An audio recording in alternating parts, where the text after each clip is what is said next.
آپ کو کس نے مشورہ دیا تھا کہ آپ کسی آرمی چیف کو میر جعفر اور میر صادق کہیں؟ آپ کو کس نے کہا تھا یہ کہ آپ امریکہ کی سازش کا حصہ بنائیں پاکستان کی آرمی کو؟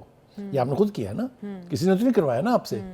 تو پھر اس فوج سے یہ توقع رکھنی کہ وہ ان کی بات اب سنیں گے، میرے خیال سے یہ خواہش ہو سکتی ہے، اس کا ریئلسٹک کوئی مطلب نہیں ہے. ایک بات.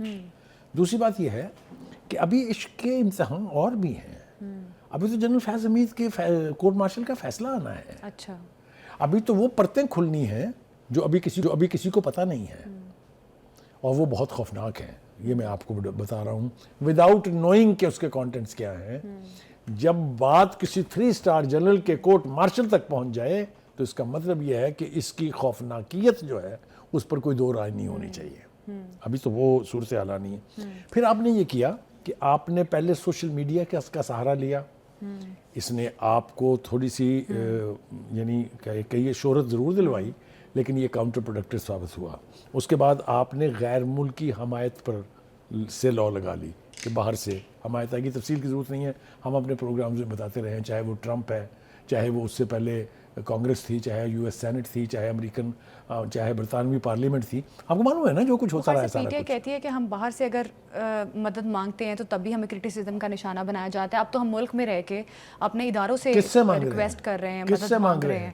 جس کو آپ قرض کرتے رہے ہیں، جس کو آپ دیتے رہے ہیں، ان سے اب مدد مانگتے ہیں. ابھی جو لیٹر لکھنے کی ایکسرسائز ہے، اب آپ کو کیا لگ رہا ہے؟ چوتھا لیٹر بھی علی ظفر صاحب کہہ رہے ہیں کہ لکھنے کی تیاری ہو رہی ہے. دیکھیے اگر تو خطوط سے آپ سمجھتے ہیں کہ آپ واپس اقتدار میں آ جائیں گے تو یہ بھول جائیں. میں آپ کو وثوق سے کہہ رہا ہوں، کوئی غیر ملکی قوت، چاہے وہ امریکہ ہے چاہے وہ برطانیہ ہے، وہ کسی انڈیویجول کے ساتھ اور کسی انڈیویجول پارٹی کے ساتھ اپنے تعلقات کو منحصر نہیں کرتے ہیں. وہ حکومتوں کے ساتھ اور خاص طور سے ملٹری اسٹیبلشمنٹ کے ساتھ اپنے تعلقات بڑھاتے ہیں. بخاری صاحب، بانی پی ٹی آئی نے جس طرح سے آرمی چیف کو خط لکھا ہے، پہلا لکھا کوئی جواب نہیں ملا، دوسرا تیسرا کوئی جواب نہیں ملا، تو یہ پریڈکٹیبل تھا کہ شاید وہاں سے جواب نہیں آئے گا جس طرح سے اداروں کو وہ تنقید کرتے رہے. تو بخاری صاحب پھر اس کا مطلب ہے کوئی فائدہ تو نہیں ہے؟ پھر بانی پی ٹی آئی اپنی سیاست کو کمزور کر رہے ہیں اس قسم کے حربے استعمال کر کے. میں نا اسی طرف آنا چاہ رہا تھا. آپ نے بالکل صحیح سمت میں اشارہ کیا ہے کہ جب ایک شخص آپ کا نہ خط پڑھنا چاہتا ہے نہ وصول کرنا چاہتا ہے، اور یہ کہہ رہا ہے کہ اگر آپ نے مجھے خط لکھا بھی اور آیا بھی، ابھی تک تو آیا ہی نہیں نا کوئی، تو وہ میں پرائم منسٹر کو بھیج دوں گا، جو کہ اس ادارے کی، اس آئینی ادارے کی سٹیٹڈ پوزیشن ہے کہ ہم غیر سیاسی ہیں. آپ نے سیاسی بات کرنی تو حکومت سے کریں، حکومت اور آپ جو بیٹھ کے فیصلہ کریں گے ہم مان لیں گے. Going back to my argument, social media کے بعد غیر ملکی، پھر اس کے بعد آپ نے مذہب کارڈ کھیلا، والی ریاست مدینہ بنائیں گے، یہ کریں گے. پھر آپ نے اس کے بعد احتجاجی سیاست کی ایک سیریز چلائی، لانگ مارچ، دھرنے، کیپٹل پر قبضہ، پروونسلز کی لڑائی and all that. It didn't work. اب آپ مجھے بتائیے کہ چوتھا خط لکھنے سے ایک ہی نتیجہ اخذ کرے گا کوئی بھی ذیذ عقل آدمی کہ ابھی بھی آپ کے دل میں یہ شوق انگڑائیاں لے رہا ہے کہ آرمی چیف کے ساتھ ہماری سلو ہو جائے اور وہ ہمیں ایک دفعہ پھر جا کے اسلام آباد میں وزیر اعظم ہاؤس میں بٹھا دیں. یہ انٹرپریٹیشن ہے. خط کے مندرجات میں تو ویسا کچھ نہیں کہہ رہے نا. خط کے جو مندرجات ہیں، جو خط کی ڈیٹیلز ہیں، اس میں تو ویسی کوئی بات نہیں کرے کہ مجھے سیاست میں لے آئیں. چونکہ آپ نے پڑھے نہیں ہے نا. وہ کیا کہہ رہے ہیں؟ ہمارا مینڈیٹ واپس دیں. کیا مطلب ہے اس کا؟ کوئی اور مطلب ہے تو مجھے بتا دیں، مجھے انلائٹن کر دیں. دوسری بات یہ کہ جو آئینی ادارے ہیں، عدالتیں ہیں، ان کے حوالے سے جو پارلیمنٹ نے آئین کی امینڈمنٹ کی ترمیم پاس کی ہے اس کے حوالے سے، وہ ساری خواہشات تو ہو سکتی ہیں لیکن وہ ساری کوئی کر کے سلور پلیٹر پر آپ کو پیش نہیں کرے گا. یہ آپ کو بات مان لینی چاہیے. بالکل ٹھیک. دوسری بات، خان صاحب ضدی نیچر کے آدمی ہیں. وہ جو کام کرنے پر ایک دفعہ طے کر لیتے ہیں، تل جاتے ہیں، پھر وہ بار بار کرتے رہتے ہیں. تو ان کے خط لکھنے کی وجہ مجھے سمجھ میں آ رہی ہے کہ آپ ایک نہیں پڑھیں گے، دوسرا نہیں پڑھیں گے، تیسرا نہیں پڑھیں گے، میں چوتھا لکھوں گا، میں پانچواں لکھوں گا. پڑھنا تو پڑے گا. ان کا خیال یہ ہے. یہ ہوگا کہ نہیں ہوگا وہ بعد میں دیکھی جائے گی. ٹھیک ہے جی. وہ بھی بلیو کر رہے ہیں نا کہ کوشش کرتا جاؤں گا، کوشش کرتے جائیں، ٹرائی اگین، کچھ راستہ نکل آئے. خیر بخاری صاحب، it may work elsewhere but it never works with military establishment. Let us be honest. اچھا بخاری صاحب، اب پی ٹی آئی کے اندر جو توڑ پھوڑ اور پی ٹی آئی کے اندر جو معاملات ہو رہے ہیں، پی ٹی آئی سے نکالے جانے پر شیر افضل مروت نے بھی خاموشی توڑ دی ہے اور انہوں نے بھی ایک طویل بیان جاری کی ہے. تو اب شیر افضل مروت کا درد جو ہے پارٹی سے نکالے جانے کا، شیر افضل مروت خود بھی لے رہے ہیں اور باقی بھی پی ٹی آئی لیڈرشپ جو ہے. دیکھیے یہ تو ایک معاملہ ہے جو تھوڑا سا ہائی لائٹ ہو گیا ہے. لیکن پارٹی کے اندر کی توڑ پھوڑ کوئی نئی بات نہیں ہے. اب میں یہاں آپ کو یاد دلاؤں گا تو کافی وقت لگ جائے گا, لیکن آپ نے دیکھا چاہے وہ پروونشل کی عادت ہو, چاہے وہ کے پی کے جو ان کا اپنا صوبہ ہے جس کو ماڈل صوبہ کہتے ہیں وہاں کی سیاست ہو, آپ نے دیکھا علی امین اور بشرا بی بی کے بیچ کیا چلا, آپ نے دیکھا علی امین اور جنید اکبر کے بیچ کیا چلا, آپ نے دیکھا علی شیر افضل مروت اور سلمان اکرم راجہ کے درمیان کیا چل رہا ہے. تو ان چیزوں کو اگر آپ کلیکٹیولی دیکھیں تو پارٹی اندرونی خلفشار کا شکار تو ہے بہت زیادہ. اسی طریقے سے جو وکلا کے گروپ ہیں وہ بھی سارے ایک پیج پر نہیں ہیں. میری بات آپ سمجھ رہی ہیں؟ تو جب پارٹی اتنے زیادہ توڑ پھوڑ اور اندرونی خلفشار کا شکار ہوگی تو آپ کی اسٹرینتھ کم ہوتی ہے, آپ کی پوزیشن ویک ہوتی ہے. پارٹی جب تک اس کے پیچھے کھڑی رہے گی اس وقت تک ان کی پوزیشن سٹرونگ رہے گی.